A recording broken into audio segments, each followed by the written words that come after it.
अस्सलाम वालेकुम नाज़रीन, मैं हूं आपका मेज़बान अतीक अब्बासी और आप देख रहे हैं M4 न्यूज़।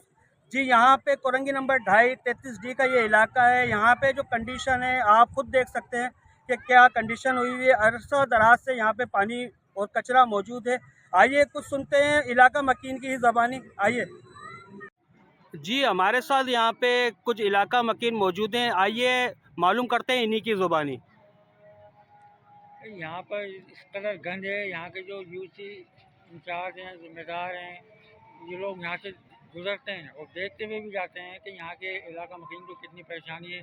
बिलखसूस ख़वातीन और ज़ईफ़ और स्कूल के बच्चे, टीचर, स्कूल का अमला बेबहा परेशान है। इन लोगों को शर्म ही नहीं आती। इनको ये नज़र ही नहीं आता कि हमारे इलाके का ये क्या हाल हो रहा है। इनकी अवलीन जिम्मेदारी है कि इस गंद को ठीक कराएँ। मैं यहाँ पर अक्सर यहाँ पर आता रहता हूँ और यहाँ से मेरा गुज़रना भी होता है। मस्जिद में अक्सर मैं यहीं पर नमाज़ कोशिश करता हूँ, नमाज़ यहाँ पढूँ। लेकिन यहाँ के जो गंदगी के मामूल है, यहाँ गटर का पानी पड़ा होना और जिससे बहुत सारे मामला होते हैं यहाँ से गुज़रने में, नमाज़ी गुज़रने में मामला होते हैं। तो मैं चाहता हूँ कि यहाँ के जो ज़िम्मेदारान हैं उनसे अर्ज़ कर रहा हूँ कि यहाँ के जो मामला है उसे दुरुस्त करें और ये गंदगी ज़्यादा ख़त्म करें, क्योंकि रमज़ान मुबारक का महीना करीब है और सफाई निस्फ़ ईमान है।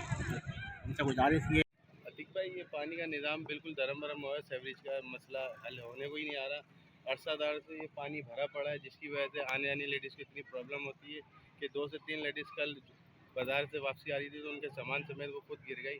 इतना बुरा हाल हुआ है, कोई परेशानी हाल नहीं है कोरंगी का। सारा डी का पानी सारा इधर जमा होता है, कोई देखने वाला नहीं है। वोट लेने सब आ जाते हैं,